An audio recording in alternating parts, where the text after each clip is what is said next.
Bir ulug' insonlar qiyinchiliklarni keng yurak bilan, kuchli iroda bilan, mustahkam iymon bilan qarshi olishadi.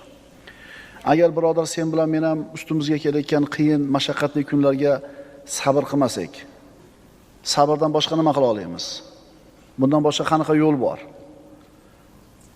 Sabr qilish esa birodar, aniq bilginki, Alloh taolo bilan birga bo'lsak oson bo'ladi. Alloh taologa bo'lgan iymoning bilan seni sabring komil bo'ladi. Haqiqiy sabr banda bu mo'min banda bo'ladi. Iymoni qancha komil bo'lgan sari kishining sabri ham, sabrligi ham shuncha komil bo'ladi. Astagfirullah. Wasbir va ma sabruka illa billah. Alloh taolo aytadi, sabr toqat qiling. Yolg'iz Alloh yordami bilangina sabr qilishga qodir bo'lursiz.